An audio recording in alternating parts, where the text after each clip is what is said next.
If you look up tonight, depending on where you live, you will likely not see the sky, but see a haze, a bruised purple, or a sickly orange fog that hangs over the city like a shroud. It is a lid placed upon the world, bouncing our own artificial light back down at us, trapping us in a feedback loop of our own radiance. We have effectively wrapped ourselves in a cocoon of perpetual twilight. For the vast majority of human history, the night was absolute.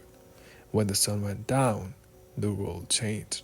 It became a place of mystery, of danger, and of deep enforced rest. The darkness was a boundary line that signaled the end of the labor and the beginning of the dream. It was a physical wall that separated the demands of the day from the sanctity of the self. But in the last century, and aggressively in the last 2 decades, we have waged a total war against the night. We have treated darkness not as a natural state, but as a technical problem to be solved, a defect in the design of the planet. We have illuminated our streets, our homes, and finally our faces with a constant, unyielding glow. We have killed the night, and in doing so, we have fundamentally altered the rhythm of human existence. To understand this conquest, we must look at the motive. Why do we hate the dark? Why do we fear the shadow? On a primal level, of course, the dark hides predators. It hides the wolf and the cliff edge. But in the modern world, the predator is not a wolf. The predator is inefficiency. The predator is the lost hour. In his seminal book, 24/7, Late Capitalism and the End of Sleep, the theorist Jonathan Crary argues that sleep is the only remaining barrier to the demands of the market. Sleep is an uncompromising interruption of the theft of time. You cannot shop while you're asleep. You cannot produce data while you're asleep. You cannot watch advertisements while you're asleep. Sleep is a non-consumptive state, and therefore, to the systems that govern our metaverse, it is a waste of resources. It is value left on the table. And so, the system has encroached upon the night, slowly at first and then all at once. It began with a factory whistle and the gas lamp, allowing shifts to run through the darkness, breaking the link between the sun and the worker. But the internet has completed the project. The internet does not have a closing time. It does not have a circadian rhythm. It is a marketplace that is open 24 hours a day, 365 days a year. It demands that we be available to it always. It effectively terraforms our temporal reality into a state of eternal noon. When we look at a screen at midnight, we are looking into a portal where the sun is always shining, where the stock market is always moving, where the conversation never stops. This creates a dissonance, a vibrating tension between the biological reality of our bodies, which crave the dark, and the economic reality of our society, which demands the light. Consider the notification. It is a tiny, glowing interruption that respects no temporal boundary. It chirps at 2 in the morning, it vibrates at 4 in the morning.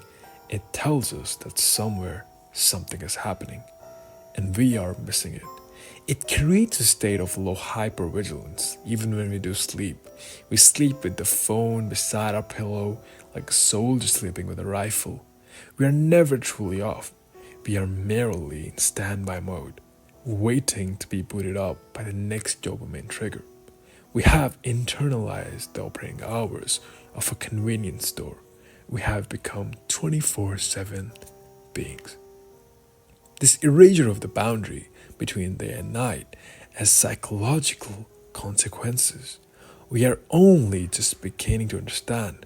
We are a species that evolved in accordance with the rotation of the planet. Our biology is tuned to the rising and setting of the sun.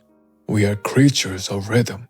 When we disrupt this, when we blast our retinas with blue light, which mimics the frequency of the morning sun, at midnight, We are gaslighting our biology.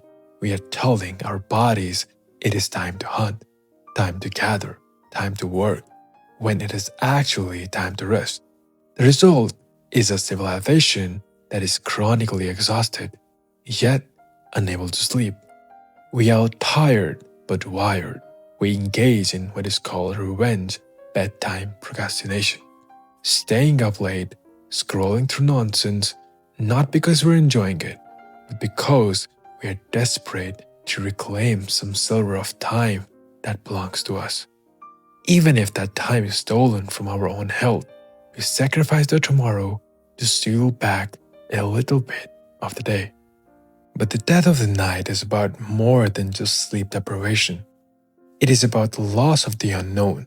There is an old parable about a village that lived in a valley surrounded by dense dark forests. The villagers were terrified of the forest because they couldn't see what was in it. They imagined monsters, spirits, and bandits. So the mayor decided to chop down every tree and install floodlights that covered every inch of the valley. Now the villagers could see everything.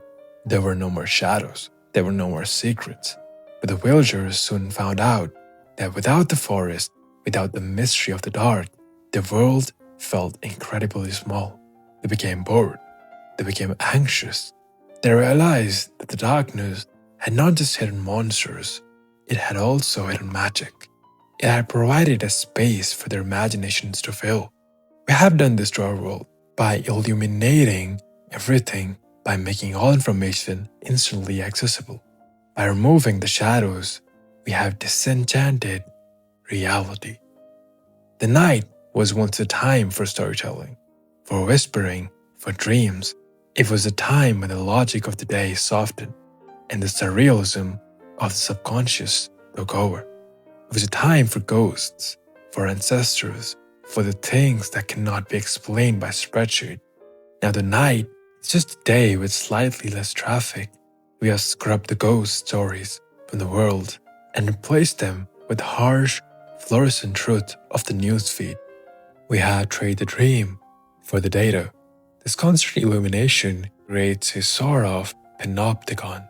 In the philosophy of Jeremy Bentham, the panopticon is a prison designed where the inmates can be watched at any time. So they must behave as if they're being watched all the time. We must also consider the aesthetic loss. The night sky, the true night sky, is perhaps the most humbling image of a human being can witness. To look up and see the Milky Way is to understand, instantly and viscerally, your own insignificance. It is a spiritual realignment. It tells you that your problem, your ego, your job, your anxieties are microscopically small against the canvas of the universe. This is a healthy feeling. It is a necessary feeling. But today, 8 out of 10 people in North America cannot see the Milky Way from where they live. We have erased the infinite and replaced it with a reflection of ourselves. When we look up, we do not see the cosmos. We see the orange glow of the streetlights we built.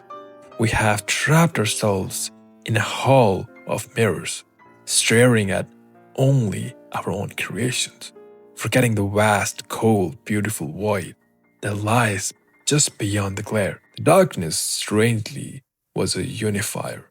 When the power goes out in a city, when the grid fails and the lights die, something remarkable happens. People come out of their houses, they talk to their neighbors. The artificial barriers dissolve. The shared vulnerability of the dark brings us back to a human scale.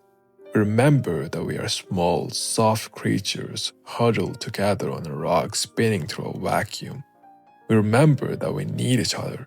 The light allows us the illusion of independence. The dark forces us to acknowledge our interdependence. So what is the path forward? We cannot shoot out the streetlights. We cannot turn off the satellites. The technological lid is likely here to stay. But we can engage in small acts of resistance. We can reclaim the night in our own homes, in our own minds. We can choose to turn off the device. We can choose to buy an alarm clock that is not a phone, so that the portal is not the first thing we see when we wake up and the last thing we see when we sleep. The empire of light is vast and powerful, but it is also shallow. The kingdom of the night is deep, and it is yours if you're brave enough to enter it.